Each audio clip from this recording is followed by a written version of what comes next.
All right, good evening to the people of Ukraine, good evening to Moscow, good evening Petersburg, good evening United States, good evening in Mexico, good evening to our internet viewers wherever you are. We're sitting here in Chiang Mai, Thailand, in a place called Gupta Govardhan, and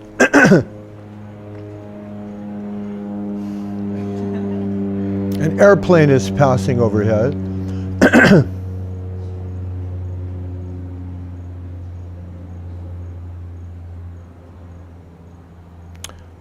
We're here in Gupta Govardhan, where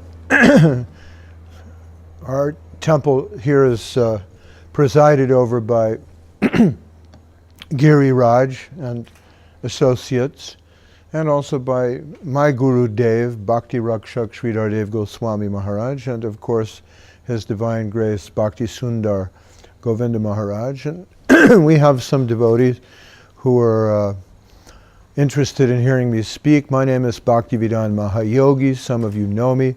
I work and live in Mexico. I work as a teacher there, but I'm also doing some writing projects for Avadut Maharaj and for Goswami Maharaj, who are the principal active acharyas here in Bangkok, Thailand, Chiang Mai, Thailand, Abkhazia, Siberia, Kiev, Ukraine, Moscow, St. Petersburg, and other parts of the world. And Goswami Maharaj is an old friend of mine. He invited me here last year. And as a consequence of working with Goswami Maharaj and reuniting with him after so many years, I had the opportunity to meet Avadut Maharaj, Bhakti Bimal Avadut Maharaj. And our meeting was curious. We met in the airport in Bangkok for only about 25 minutes. But he inspired me. I really appreciate his vision.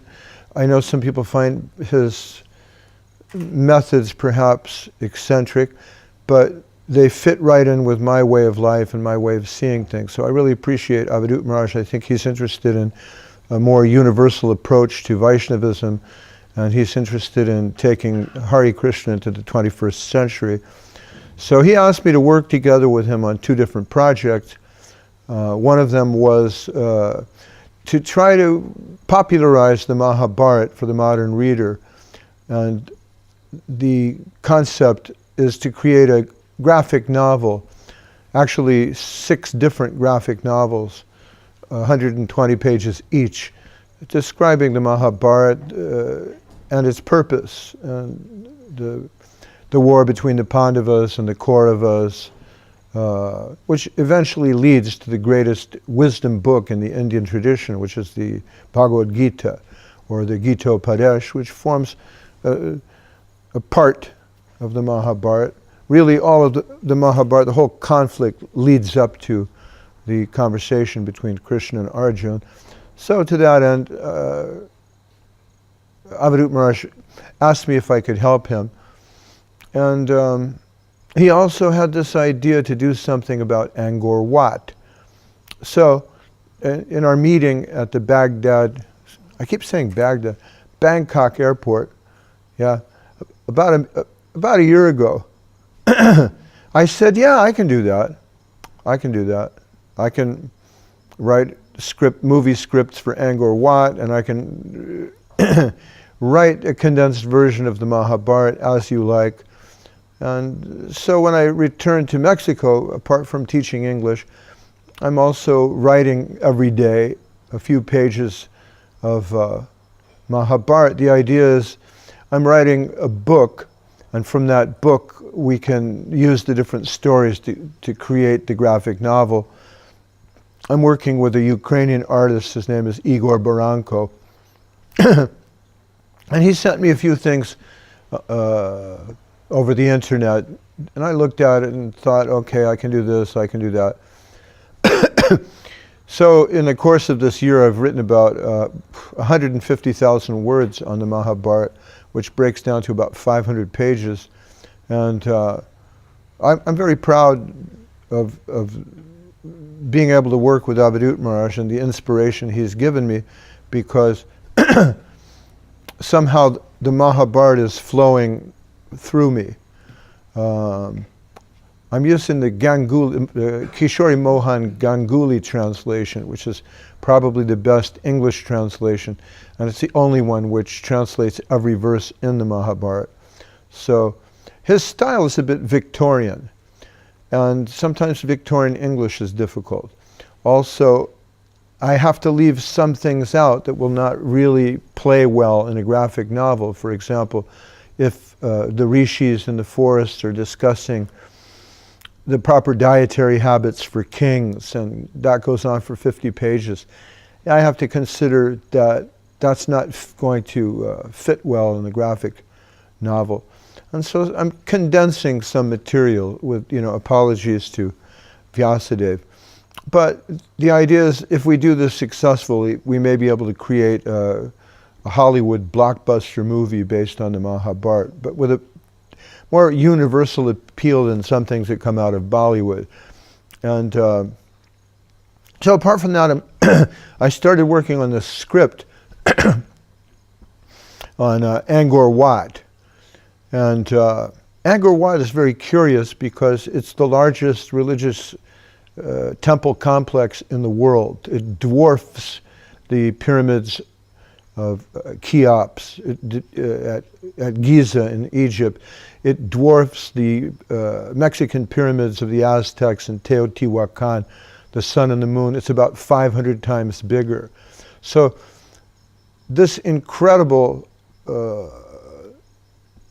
series of architectural wonders that is Angkor Wat is centered around, or culminates in, if you like, Angkor Wat proper, which is a Vishnu temple. And most people in the world don't know that. They think of Angkor as a Buddhist shrine because the Vaishnava community that lived and worked around Angkor Wat 1,000 years ago was dispersed. And since that time, gradually Buddhist culture and community have grown up around there. And they feel that that's their particular property. But really it was built with a design that reflects the Vedic cosmology of the Bhagavad, with the different levels, different planetary systems, hellish, heavenly. There's a giant statue of Lord Brahma. There are not very many Brahma temples in the world, but there in Angkor are many dedicated to Lord Brahma. And the largest temple, of course, is a Vishnu temple. Now, most people don't know this because if you look on Discovery Channel or if you Google it up, it seems to most people it must be some kind of a Buddhist shrine. But as I said, it dates back over 1,000 years. So we have a few different questions. For example, what was the thriving Vaishnava community that existed 1,000 years ago in Angkor like? How did they live and work? What was their vision of the world? What was their vision of the universe? Why did King Suryavarman II dedicate so much time and energy into creating this monumental shrine out of stone so that people would remember it for thousands of years? And how was this culture lost? How did it disappear? So there are many different questions that arise around the mystery and the secrets of Angkor Wat. It's kind of funny because when I met Avadut Maharaj in the airport, he told me very quickly what he wanted. And so he said, look on Google. It's, you have to look at Henri Morin. I said, okay. So I got on the airplane and came back to Mexico, and then I looked up André Malraux, because I've heard this name. He was the French culture of the French ministry culture of ministry, I don't know. The French minister of culture. Yeah, I got it. French minister of culture. From, after the war. He was a war hero during the Second World War. He won the Croix de Guerre, and he was very important during the time of Charles de Gaulle. He was in his cabinet. But when André Malraux was a young man, he went to Thailand and Cambodia and Laos and later Angkor with the idea to steal art treasures. And he went to Bante Sri and found these amazing bas-reliefs and cut them from the wall and hired some boats to take him down the Mekong River, where a boat would meet him in Hanoi and take him back to France, and he would sell these art treasures in auction houses. So I thought, wow, that would make a great script. And I spent 2 months writing a 120-page script about André Malraux. And thank you. I spiced it up. Oh, we have a lozenge. Thank you very much. I spiced it up a little bit, made it more interesting, and I put like a Russian art dealer in there as accomplice. And I showed it to Avadut Maharaj, over the internet. And he said, André Malraux, who's he? And I said, that's the French, guy who went to Angkor. And they said, no, it isn't. I said, what do you mean? He said, I was talking about Henri Mouot, not André Malraux. And so I thought, uh-oh.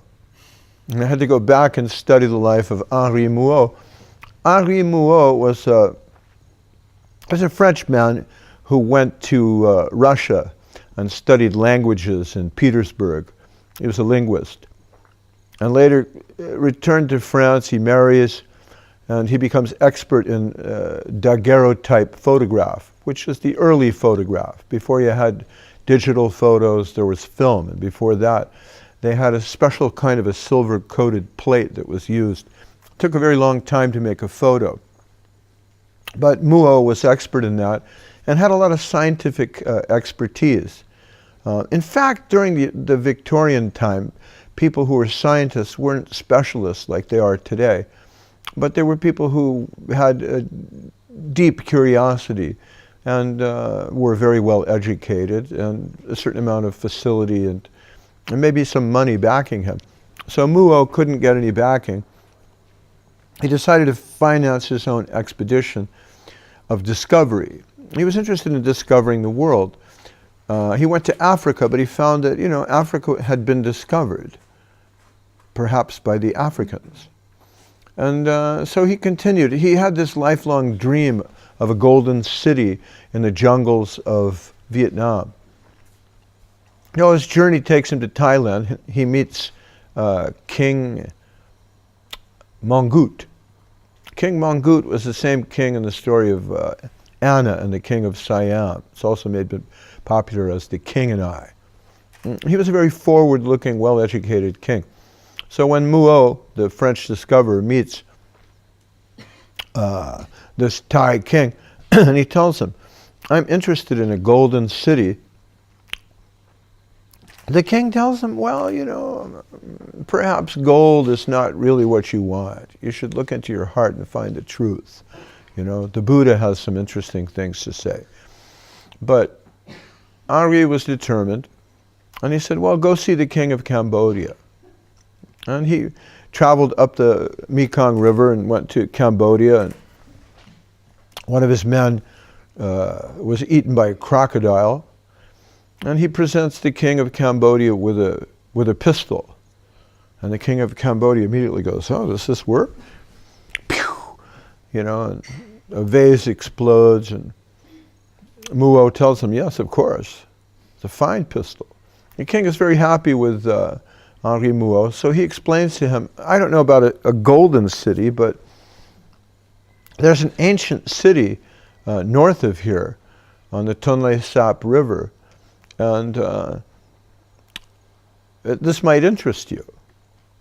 So he gives him a guide and a boat, and Henri Mouot goes up the river and discovers Angkor Wat. Of course, he didn't discover this because there were Buddhists at the time living and working there. So the idea of our script is to make a three-dimensional, full-dome animated production. And Henri Mouot, the French explorer, he actually contracts malaria, and he dies before he returns to France. But he takes photos of Angkor Wat, and the photos that he took are very famous. They're in museums. his brother published his findings. You can find Henri Mouot's book on Gutenberg on the internet, free. It's called Travels in Siam, published by Charles Mouot. But we thought,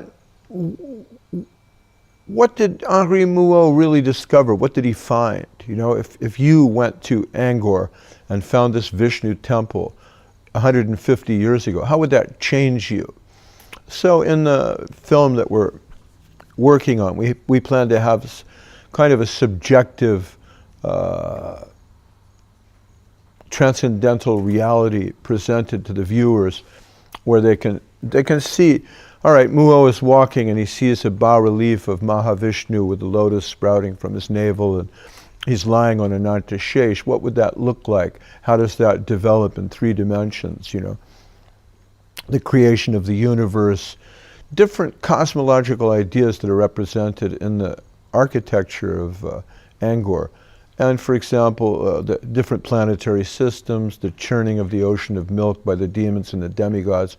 There's some very incredible, unusual, mythological elements in the story, and we thought we could bring that to life in a full dome script. So I was invited here to Chiang Mai to work together with Igor Baranko and see if we can finish the graphic novel. He's got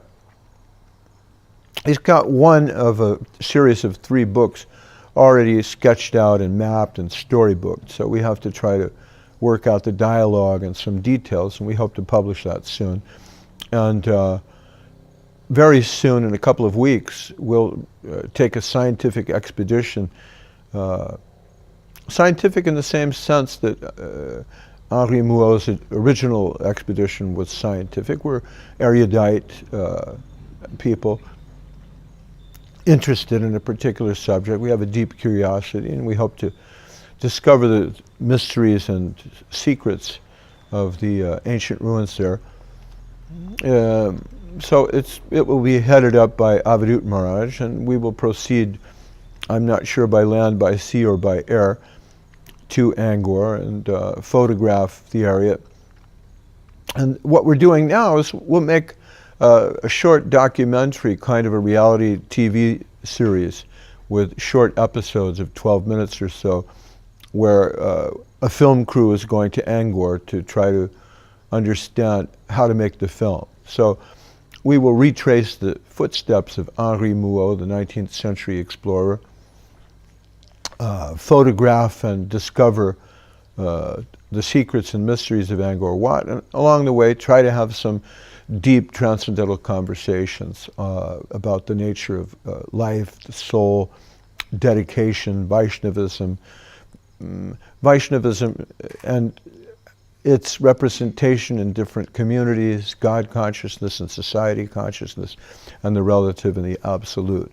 That's kind of the general idea, and that's why I'm here. So, we have questions, or you want me to just talk? You have questions from anybody here? Maybe, Maharaj, maybe you can tell us about your travel through Ukraine and Russia. What was that like? Okay. So for me, this is all very bizarre. It may be for you as well. It's all very strange because here I am working in a classroom in a small town in Mexico. I'm not a wealthy person. I make enough money to get by, but I'm by no means wealthy. I can't afford, to travel around the world and see all these cool things. But I had this conversation with Avadut Maharaj in Bangkok, and he said, okay, try to write something for the Mahabharata, try to write something for the, Angkor Wat script. And I came to the Veda Life Festival in Ukraine and Kiev, Petersburg, Moscow, by the invitation of Avadut Maharaj in August. and spent an entire month traveling and meeting the devotees and doing a little preaching. Went back to the United States, and I'm working on the Mahabharata and the Angkor script. And I'm thinking, well, maybe sometime next year, in February or March or April, I may, if, Krishna is kind and merciful, I may have the opportunity to do this kind of traveling again. But in November, I really wasn't thinking about doing this. We have a small house that we can rent, and I'm thinking about, renting it. But I told my wife, I said, no, let's not rent that house, because I'll set up my writer's studio there. It's quiet. It's out in the country. It's a rancho, out amidst the cactus. Nothing's there. So I can go out there to the rancho, and sit down and relax and try to finish my work on the Mahabharata, because it's very difficult. Give some attention to these projects. So don't rent that house. Then I got a call from Avadut Maharaj, and he says, how's it going? I said, pretty good. I have a script on the Angkor project. It's unfinished. It needs some details, but I've got about 90 pages. So if it's a 45-minute, full dome show, 90 pages is plenty. I can cut it down and polish it up, and we'll have plenty of material. If it's a little longer, maybe a bit of difficulty, but I have a script. I said, good. When do you finish school? I said, well, next week. Why? He said, okay, good. I'll buy you a ticket. I said, really? Let me check my schedule. And, I have final exams, and there's a few details after the students finish their course. You have to examine them, you have to evaluate, you have to give them their grades. It's a process, It takes a couple of weeks. So I told him, well, first week of December. He said, good, okay, I'll book you that. I said, so we're going to Angkor Wat? And he said, well, you must come to Chiang Mai. Oh, yeah, right, okay. We can go to Angkor from Chiang Mai. Oh, okay. He said, now, of course, if you're going to Chiang Mai, the best way to go to Thailand, really, it's through Europe, of course, In fact, Moscow is the best.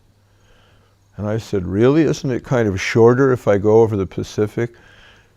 There's a direct flight from Cancun to Moscow. Oh, but I don't live in Cancun. I live about 1,000 miles away. Don't worry. We'll take care of that. We'll get you a ticket from Mexico City to Cancun. I'm like, oh, okay, sure, So we go Mexico City, Cancun, Frankfurt to Moscow. He says, work out the details with, Prithu Das. He's the man. Okay. Oh, then I get a call from him like a day later. He says, as long as you're going through Moscow, you should really go to St. Petersburg, because that's our Lakta temple. And it's a beautiful temple, and you'll get to see the snow. It's fun. Snow? I'm with the cactus in Mexico. It's nice and warm. Snow? I think, well, okay, it sounds like fun. And he says, well, of course, as long as you're going to Lakta, Petersburg, Moscow, you can't miss the Ukraine. I mean, the devotees there won't be very happy if they find out that we're sending people to, St. Petersburg and Moscow, but there's nothing for them in Kiev. Come on. I said, really? Oh, okay, sure. Let's do Kiev. So, since about December 3rd, I've been traveling on airplanes on and off one after the next. Security check, remove everything from your pockets, take off your belt. My pants are falling down. Now take off your shoes. Now I can't walk and my pants are falling down. Where's your document? I left it in my shoes. Where's your shoes? Over there, they're on the line. Go get them. You can't walk through security like that. Come back. It's just this endless, strange, labyrinthine maze of indignities and being searched and, confused. One thing after the, what's your nationality? Of course, in a way, it's good that I didn't go through the United States, because sometimes they ask you a lot of questions, like, what are you doing in Moscow? So Moscow and Thailand. What does it mean, I like to travel. I'm a tourist. Maybe not. Oh, for the last, 2 weeks, I've been traveling and traveling. Sometimes it's really fun, and sometimes it's very tiring. So, anyways, the plan was go to Petersburg. From Petersburg, take the bullet train, the Hawk, which is in Russian, Sapsan. It's really a cool train. It goes 200 kilometers an hour. Takes 4 hours to cover 400, 800 kilometers, 780, something like that. Then go to Moscow. From Moscow, fly to Kiev, Ukraine, and then from Kiev, fly back to Moscow. Get on the plane for Bangkok. So, about 2 weeks ago, I left Mexico. This is all very surreal. It's hard for me to believe, but I feel like here I am quietly teaching a class in Mexico, and then suddenly the hand of God came down out of the sky and picked me up and moved me over to Petersburg. Of course, it's Avadut Maharaj's divine mercy, and he's moving his devotees like pawns on a chessboard. But only he knows his purpose, but I'm trying to be useful. I'm trying to do something to be useful for Guru and Gauranga. And, Sridhar Maharaj, I'm a disciple of Sridhar Maharaj, but really his only disciple is Govinda Maharaj. He was the first and the last. If Govinda Maharaj recommended somebody to Sridhar Maharaj, he would accept them. But really, he wanted Govinda Maharaj to be the first and the last, the Alpha and the Omega. And, Govinda Maharaj had a close, affectionate relationship with both Goswami Maharaj and Avadut Maharaj. And I also consider him my affectionate friend. He was very kind to me when I really needed it. He reached out and helped me. So I'm trying to be useful to the mission and the highly advanced devotees who represent the mission. And so suddenly the hand of God reaches down and picks me up from Mexico, and I'm in St. Petersburg in the snow, as predicted. The snow was beautiful. I don't know if you've been to Lakta. I don't know if you've seen, I'm sure you've seen the snow there, yeah. So the bay of, the Gulf of Finland, is frozen over. You can ice skate from Lakta to Finland over the frozen water. The temple was covered with snow. It's very beautiful in the snow. And although the snow was cold, the hearts of the devotees are warm. They're very sweet, warm-hearted devotees there. And among the warm-hearted devotees, the chief of warm-hearted devotees is Prithudas.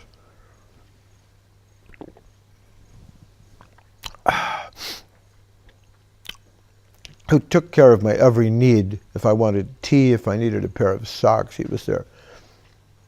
But of course, as Prithu is the king of the warm-hearted devotees, the emperor of Lakta is Vijay Raman. And you'll never find a sweeter human being than Vijay Raman. I really appreciate his association. He's someone who was born and raised through the siege of Leningrad, which was a very difficult time. And so he's he's been seasoned by hard times. But Vijay Raman gave his heart to Govinda Maharaj. And just as Govinda Maharaj had that quality of always being happy, always being joyous, projecting joyousness. So I get that from Vijay Raman. You know, maybe some of you have seen him in a different mood, but I've seen the reflection of Govinda Maharaj's joyousness in his character. So they took very good care of me.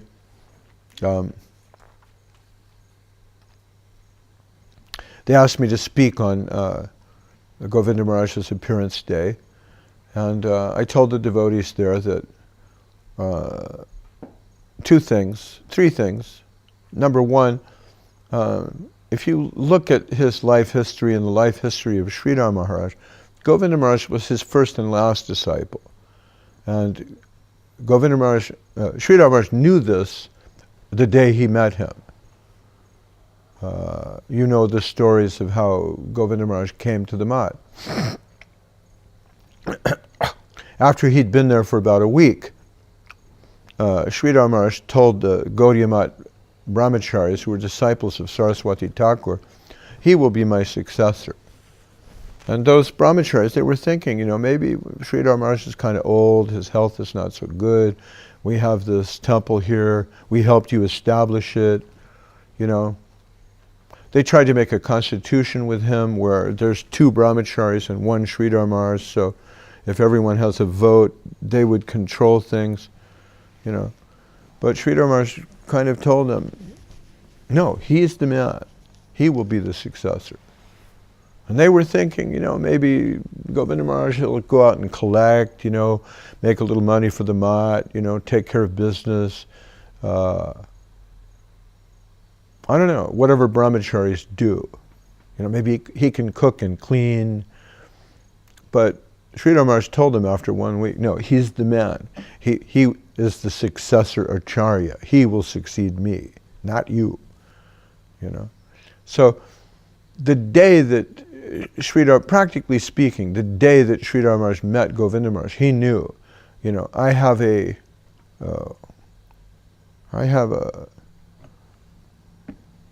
soulmate here, you know, someone who will complete my mission, a commensurate soul, someone whose transcendental vision is equal to mine. Guru Maharaj said, in some ways he's more qualified than I am. And he meant that. You know, sometimes we hear a lot of flattery, especially devotees are very good at flattery, and we're good at deflecting flattery and saying, oh, no, not me. But Sridhar Maharaj didn't really like to flatter people. He was a straight talker. He spoke the truth. And he didn't joke around very much, you know. He might find something that Narada Muni said witty and humorous, you know, or he might find humor in the sayings of, you know, Hegel, you know. You might find something that Hegel said in Germany, you know, kind of humorous. But he wasn't one to speak lightly. And so when he said about Govinda Maharaj, in many ways he is more qualified than I am. That's something to be taken seriously. It means in Govinda Maharaj he found a Paramahansa, one who had the qualities of a swan-like soul. And if you look at Govinda Maharaj, he's always swan-like. I don't know, your experience may be different from mine, but in my personal experience, he was always a swan-like soul. I never saw him angry. And, you know, there's all these situations that arise on a daily basis where you're abused, confused, insulted. You know, the material world of exploitation is pushing you in a particular direction. And you feel, I have the right to be angry here. You know, there's a thing called acharya abhiman, which is the ego of the guru. And it means I'm representing him. And I'm trying to explain that to you. And if you don't understand that, then as a teacher, I can become indignant with my student. I can become indignant with the ignorance of my student. As a teacher, if I take off the teacher hat and it's just you and me, there's nothing personal. Right? But if I put the teacher hat on and there's something you just don't understand, sometimes the teacher becomes impatient. And we see that in the life and teachings of many different sannyasis and preachers and gurus, you know.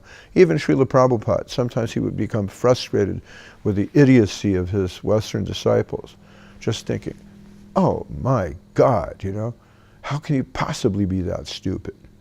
You know, at the temple in India once, one devotee was trying to read at night, and there was no electricity. So he's American, he's very ingenious. And he took a candle and melted the wax from the candle and then melted it onto the Srimad Bhagavatam and put his candle there so that he could read the Chaitanya Charitamrita. So you might argue that the Chaitanya Charitamrita is a superior concept to the Bhagavatam, you know. But Sridhar Maharaj was not pleased when he heard that. He had to tell that devotee, you know, what are you thinking? Are you trying to burn the Bhagavatam?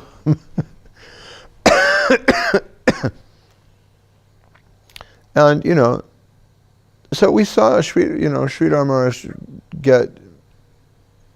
become indignant, let's put it that way, you know, with the failings of his Western disciples. We saw that in Srila Prabhupada as well. And Srila Prabhupada was very intense. So, you know, you would think, well, this is transcendental anger, it's a Charyabhiman. But in Govinda Maharaj, I don't know, you worked with him more closely. Perhaps you know, saw him get heated. But he was always joyful, right? He dissipated a lot of situations by telling a joke. And so I told the devotees, this is another important thing to remember, the swan-like Paramahansa character of Govinda Maharaj. So he was chosen by Sridhar Maharaj, and he was chosen for a reason. He was a Paramahansa from beginning to end. Somebody asked me the other day, so Maharaj, what's prem? And so the logical part of my brain clicks on, and I'm thinking, well, we need to explain, you know, there's Sukriti, and then there's Shraddha, and then there's Ruchi, you know, and Sneha, Bhav. I forget exactly the progression, because this breakdown, you know, of your development in spiritual life from faith to prem, it's largely irrelevant to me because I'm still working on, you know, Shraddha. So I could speak about prem, you know, academically.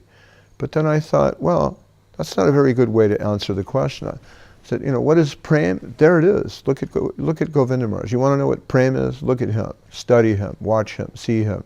Watch a video, listen to him on, you know, a tape or something. You can hear his voice. That's prem, you know.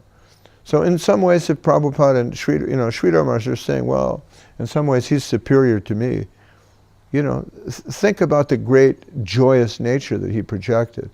And the final message I had for the folks in Petersburg was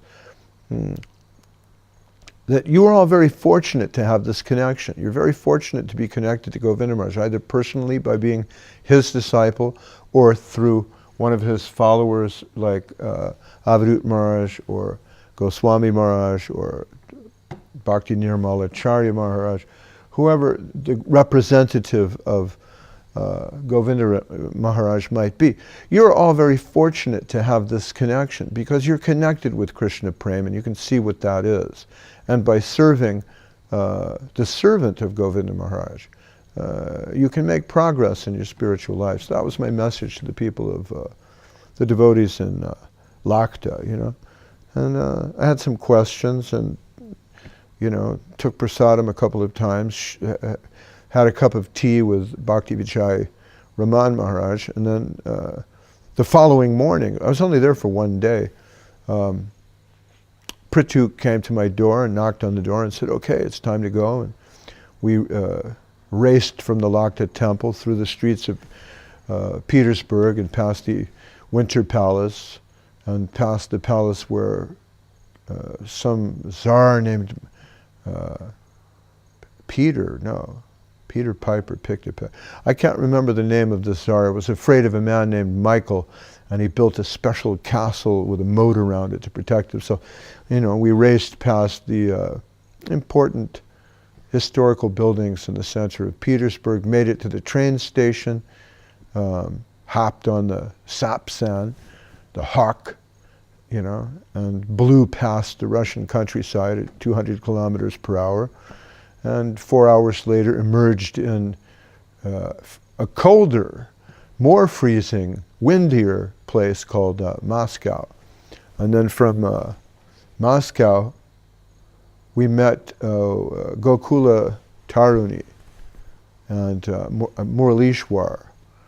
They came for us and packed the bags in the back, and bam, we were off through the Moscow streets to Red Square, Krasnaya Ploshad, yeah. And I was trying to practice my Russian a little bit. We went to the Vedic, I don't know the exact name of the center in Moscow. I don't know if it's the Vedic Center or what is it? Sri Chaitanya Saraswat Cultural Center. The Sri Chaitanya Saraswat Culture Center. So named because they're smack dab in the middle of Moscow, 3 blocks or 4 blocks, correct me if I'm wrong, you can Google it up and fact check me, 5 blocks from Red Square proper, where they have the Kremlin and Lenin's tomb, the embalmed body of the father of the Russian Revolution. And they set up ice skating rinks and Christmas trees. And there at the temple in Moscow, I gave a talk on Saturday, I think it was Saturday and Sunday. No, Saturday was in Petersburg. It was Sunday, Monday, Tuesday, Wednesday, Thursday. So we repeated the ceremony for the Vyasa Puja of Govinda Maharaj. And I gave a similar talk to the one I gave in Petersburg, because once you have a good talk, it's okay to repeat it. So now I'm repeating it again for the folks on the internet, but you asked me what I talked about there. That's kind of like, the Mahabharat's interesting too, because you have this situation where Veda Vyas is writing down, well actually it's Ganesh, Ganesh is writing down what Veda Vyas is saying about how Jaimini Rishi informed, Vaishampayana Rishi, informed King Janamejaya at the snake sacrifice of the teachings that had been given by Vyas about, or Jaimini Rishi, about what Bhishmadev said when he repeated the conversation between Sanjay and Dhritarashtra about what Krishna told Arjuna on the battle of Kurukshetra. So sometimes our conversations are like matryoshkas, you ask me, why are you here? And you open that one up and you find, I'm talking about my trip. And then you open that one up and you find it, we're talking about Govinda Maharaj. And you open that one up and you find something else. And so it goes, Infinite regression, or as Jorge Luis Borges calls it, espejismo, which is like when you're sitting in the barber shop, Of course, you ladies don't sit in the barber shop, but, sometimes the stylist, and there's a mirror in front of you, and there's a mirror in back, right? If you lean over a little bit, you can see that your reflection in that mirror is reflected in the mirror behind you, and that's reflected again in the mirror in front of you, and that's reflected again in the mirror behind you. So this sort of it's called espejismo in Spanish, or the infinite matryoshka, or as Churchill said, Russia is a mystery wrapped in an enigma inside of a riddle, I don't know, that's always appealed to me, because if you continue with the theme of espejismo, you can find something like the infinite or the eternal. Anyways, so I spent like 4 or 5 days in Moscow, I can't remember perfectly. And then from there, it was fly to Kiev, Ukraine.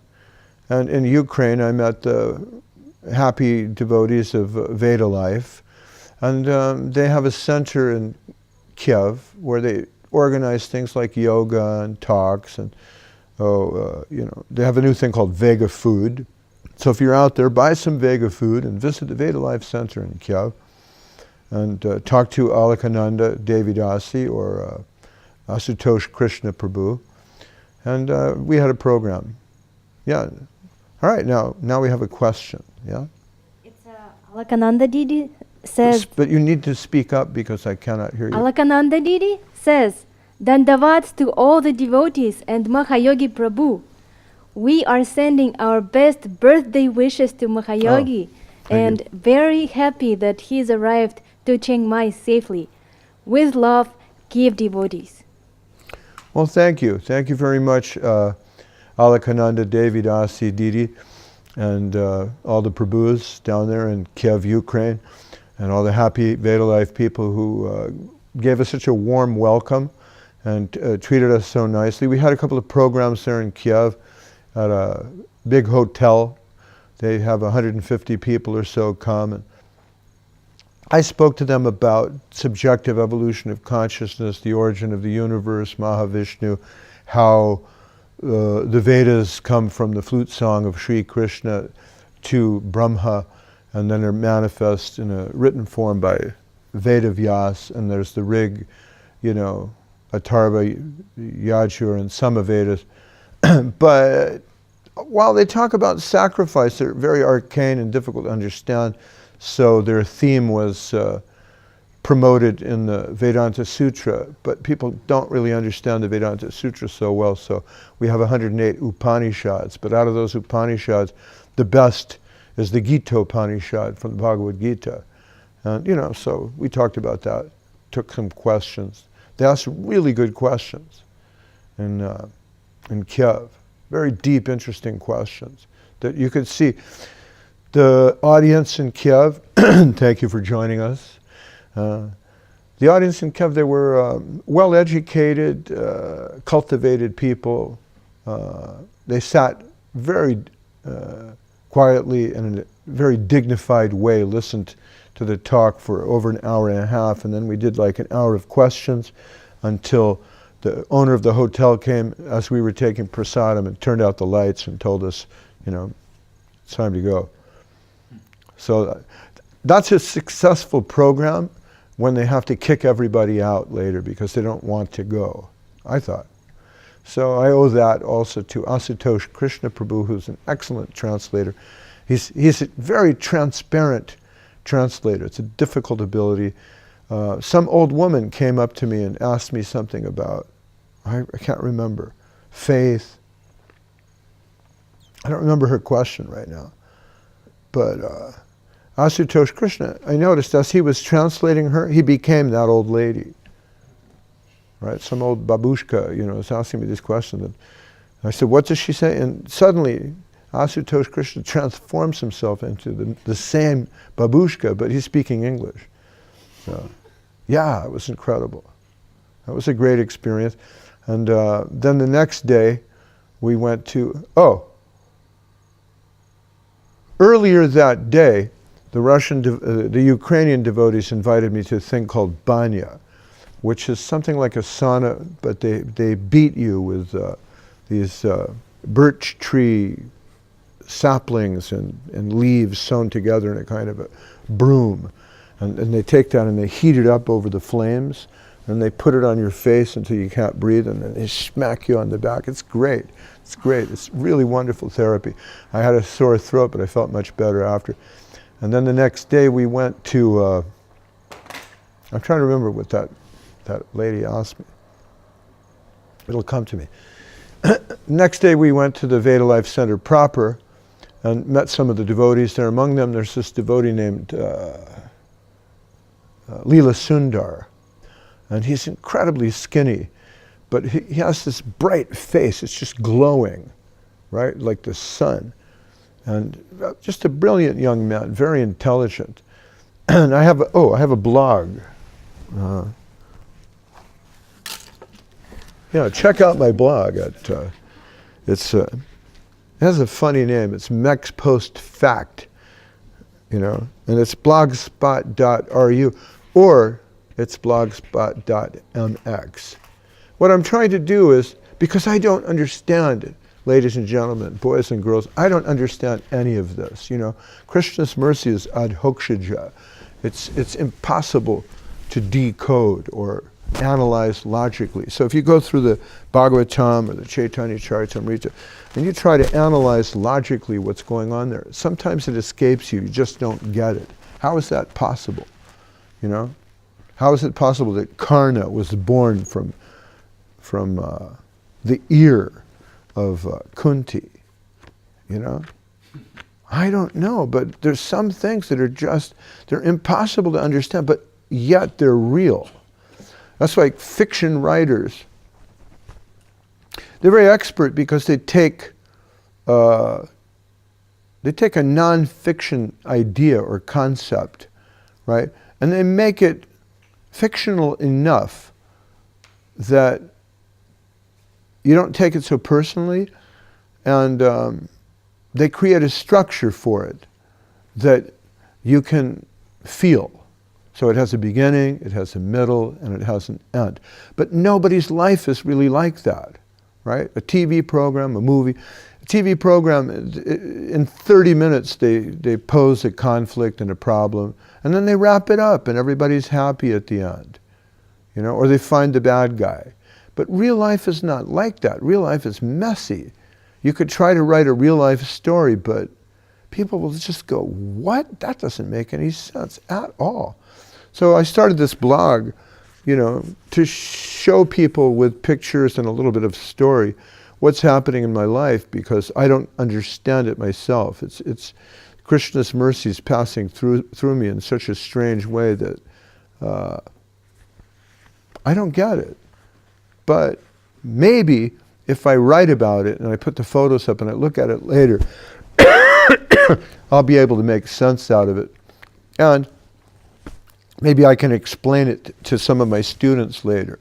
Because if I tell my students in Mexico, they say, well, what are you doing? And I say, well, I played my ukulele on the internet, and they invited me to Thailand, and I met this Russian guy who said, go to Angkor Wat and make a movie about Henri Mouot, but first you need to go to Russia.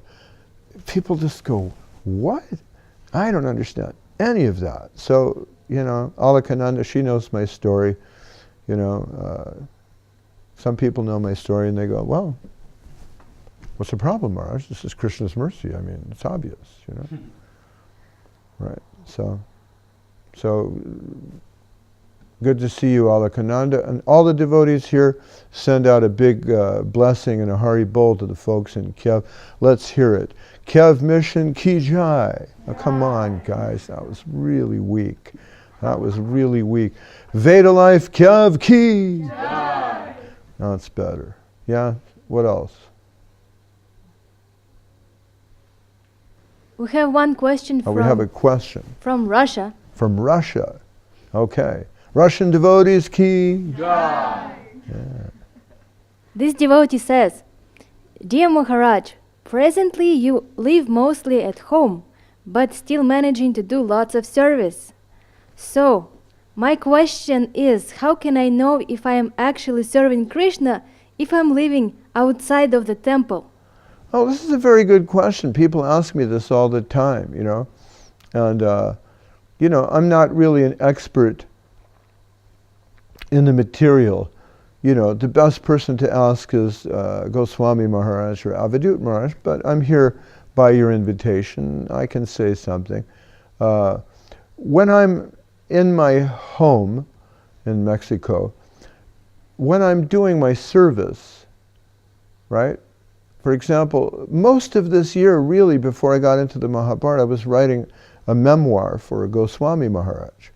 And later Goswami Maharaj, you know, he thought, this needs work. You know, he's not happy with the end product, and perhaps we'll take it up again as a project in the future. But my devotional service is every day I'm waiting for a phone call from Goswami Maharaj, and then every day I'm talking to him for an hour, and just hearing the sound of the voice of a great Vaishnava is very purifying. Even if we're talking about, you know, 1963 and the New York Yankees or whatever it is, Maharaj has a very deep understanding of Krishna consciousness and a vast range of ways to express that. So anytime he begins speaking, the conversation inevitably goes towards Mahaprabhu, the teachings of Mahaprabhu, Vamshidas Babaji Maharaj, subjective evolution of consciousness, Sridhar Maharaj, all these different fascinating things. And that was my service mostly from, say, January to about June or July. So I would go home, set up my Skype, set my yellow notepad in front of me. So what I like to do is take notes, and then I can reconstruct the conversation from the notes. And when I reconstruct it, it has a beginning, a middle, and an end, and it makes sense. Whereas if you listen to somebody speak like I'm speaking now, they'll ramble around a little bit. It always needs editing. So then the editing would take me, for every hour that I spoke with Maharaj, it would take me 3 days to edit that properly. Working about an hour and a half a day, or sometimes as much as 3 hours. Because what happens is maybe he'll say something and I'll think I need to fact check that, or that's an interesting shloka, I should go look in the Srimad Bhagavatam and see what it is. So some people are very good at cooking, or they're good at cleaning the temple, or they're good at organizing a business, or doing Sankirtan, or doing Vega Life, or something like that. In my particular case, I'm good at doing sort of intellectual work. And when I do that, I'm completely invested in doing that. It's like I'm in a trance. Speaking too, if I'm speaking and I get on a particular wavelength, I'm almost in a trance, especially if someone's translating. While I was in Moscow and Kiev and Petersburg, somebody's translating. So you can really think about what you're trying to say and you get into it. So for me, that was my service for Sridhar Maharaj. I worked for about 6 years straight, setting up, organizing, and doing the Guardian of Devotion Press. I was telling somebody the other day, freedom of the press is guaranteed for one who owns a press. So one day, Goswami Maharaj decided to buy one. And this was a momentous day for us, I was telling him in the car, I remember when we had this idea to make a book. But you look at those books and you think, well, it's all logical. There was this one and that one, and then there they are. But they didn't just appear magically like that. It took a bit of work. So we had this idea about the search for Sri Krishna. We published it as a 32-page pamphlet with these Christians. I can't remember their name. They had a name like, Merlot, because her name was Mary and his name was, Lomax. They had this press, Merlot, something like that. And we went with them because they were cheap. They offered us the best price. And they printed the 32-page, search for Sri Krishna. And we were overjoyed. I think we printed 1,000 copies. And the copies sold like mad. Everybody wanted one. So we thought, yeah, this is pretty good. And we went back to that same printing press and we said, look, this time we'd like 3,000. Can you give us a good price on 3,000? And, Myrrh or Low, I forget which one. I think it was Lomax, he said, that's good you guys came in. I was meaning to talk to you about that. I said, oh yeah, really? You can give us a good price? He said, well, you know what? We decided that if you came back, I know we told you that if you came back, we'd give you a good price, but we can't print that. We said, really? Why? And they said, well, we read the chapter about Jesus Christ, and we just thought, we don't really want to, we have our own religious convictions. We can't reprint that. And I was like, oh my God, because they gave us a good price, It was like $2,000, but if we go to somebody else, it'll cost us $5,000. But Goswami Maharaj is like, yeah. I'm like, we walk out into the parking lot. I'm like, Maharaj, you're laughing. I don't understand. And he said, yes, this is what we want. This is what we need. You see those people in there? They can't even print it. That's the power. That's the potency. We've got something. I was worried. I didn't know if we really had something, but now I'm convinced.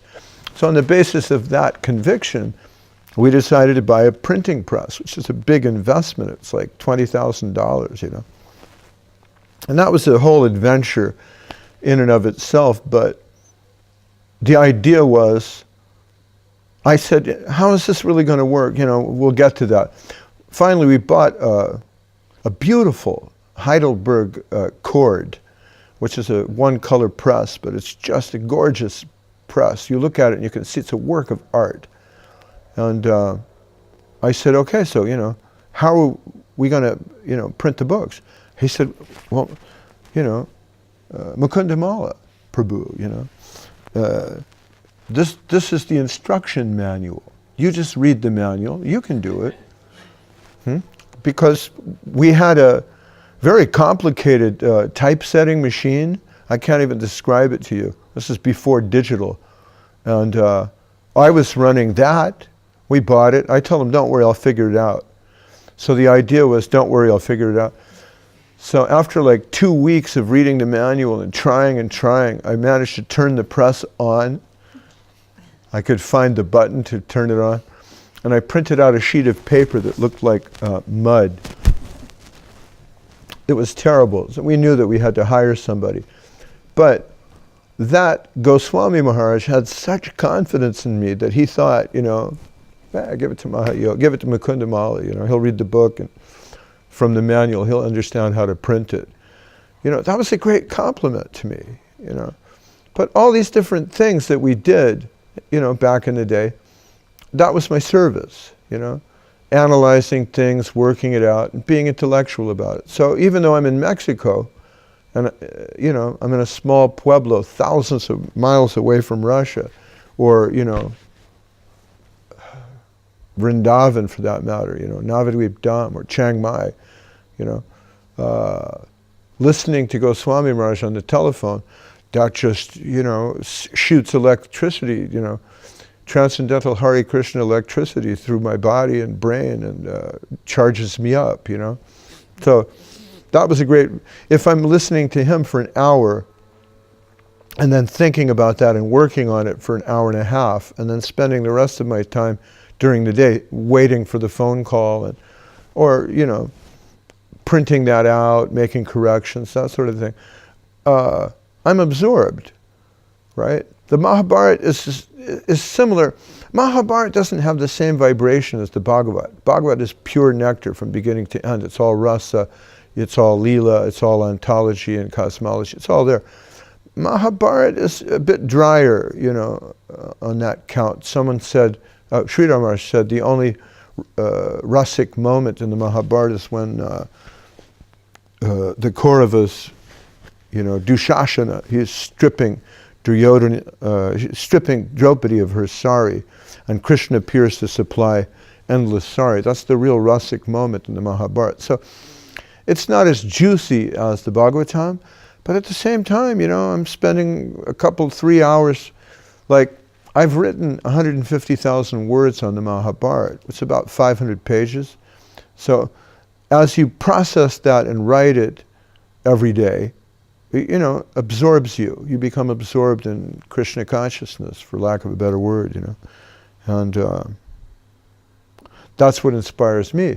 So, if it so happens that you're, far away from the temple, try to connect with the devotees or try to connect with some service.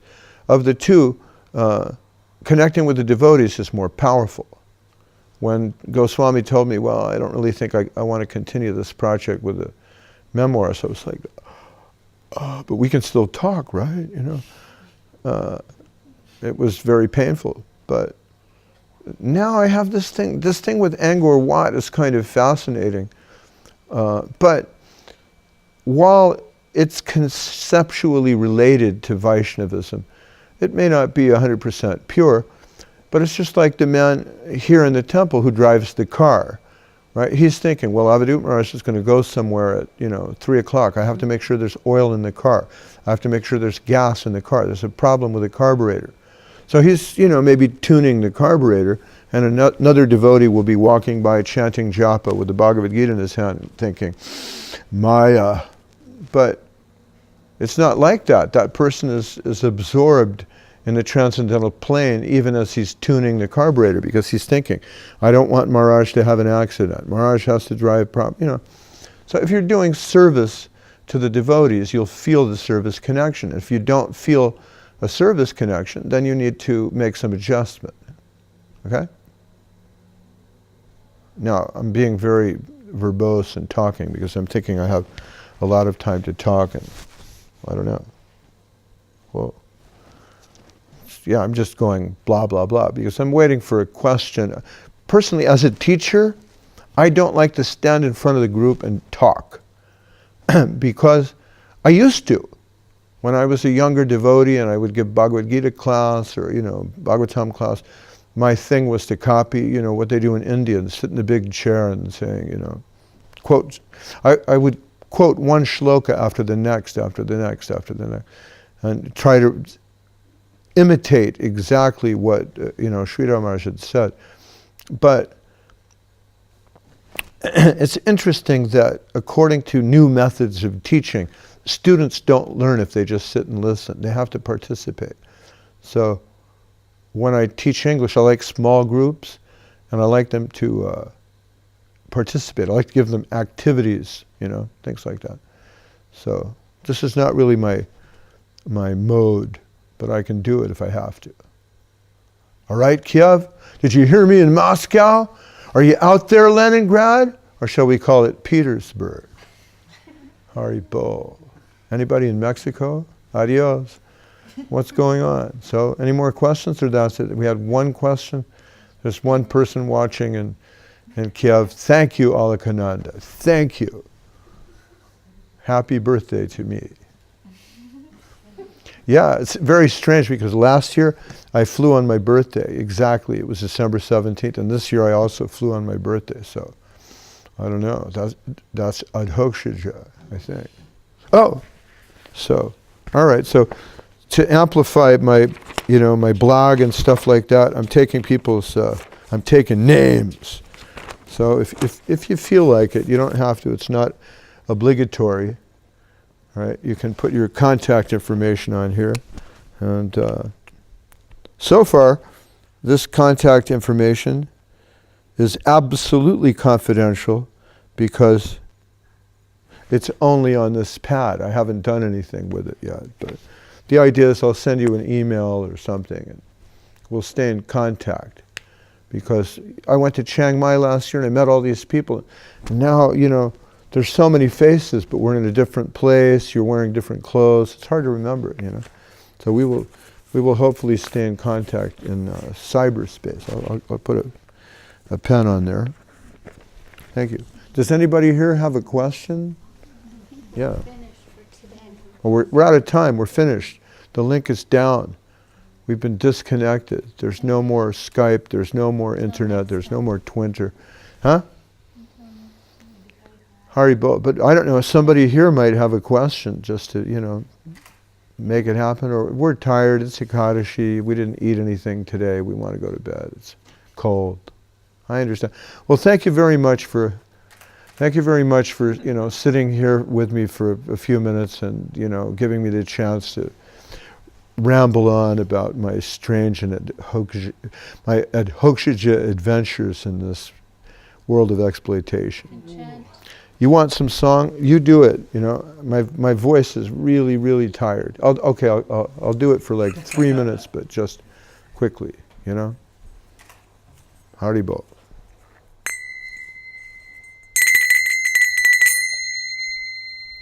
Hari Haraya Nama Krishna Jadavaya Namaha. Hari Haraya Nama Krishna Jadavaya Namaha. Yadavaya Madhavaya Keshavaya Namaha.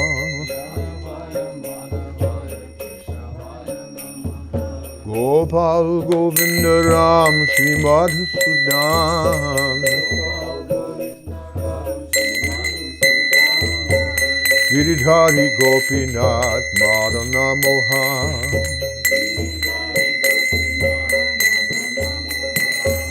Shri Chaitanya Nityananda Shri Advaita Chandra. Shri Chaitanya Nityananda Shri Advaita Chandra.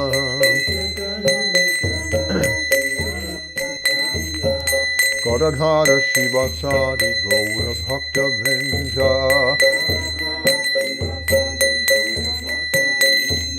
Jai Rup Sanatan Bhakta Raghunath. Jai Rup Sanatan Bhakta Raghunath. Shri Jiva Gopala Bhatta Dasa Raghunath. Shri Jiva Gopala Bhatta. Echai Goshai Kori Charana Bandhan. Echai Goshai Kori Charana Bandhan. Jaha Hoite Vignana Shabishta Puran.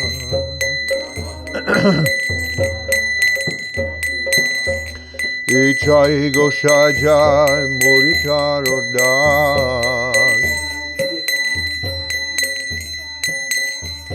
Tam Sabara Pararenu Mora Panchagras.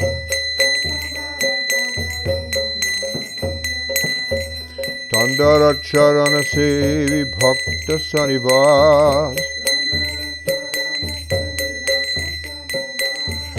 Janame Janame Hoy Abhilash.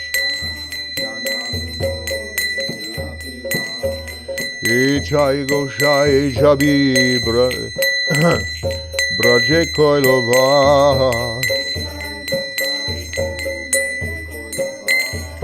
Ichai Goshai Jabe Braje Koilova.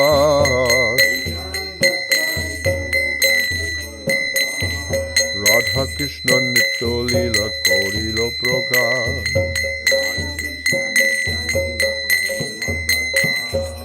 Ananda Bolo Hari Bhaja Vrindavan.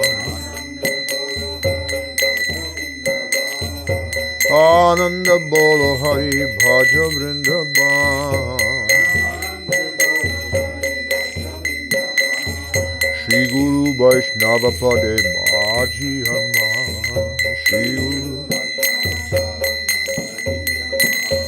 Shri Guru Vaishnava Pad Padma Koriya.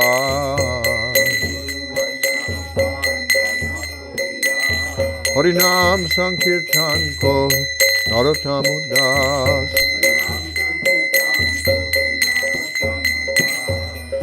Hare Krishna Krishna Krishna Hare Hare. Hare Krishna Krishna Krishna Hare Hare. Hare Krishna Hare Ram Ram Ram Hare Hare. Hare Krishna Krishna Krishna Hare Hare. Hare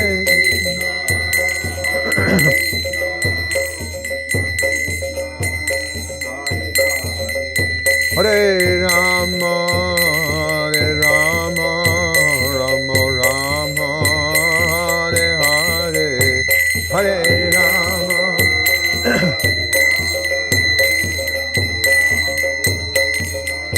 Nitai Gaur Haribo Haribo Haribo.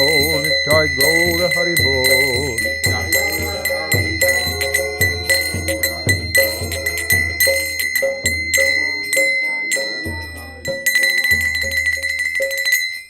Thank you very much.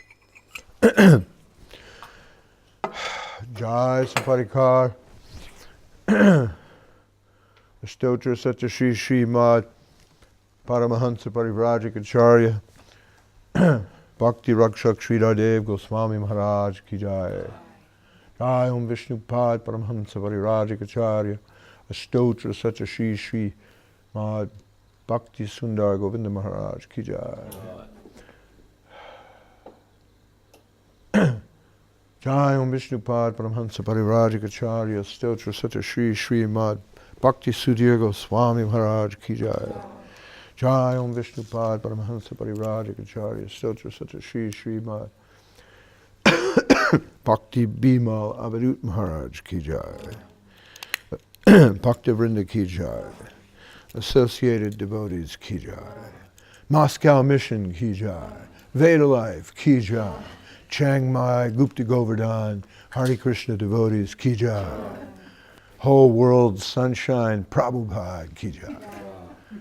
Gaura Premanandi.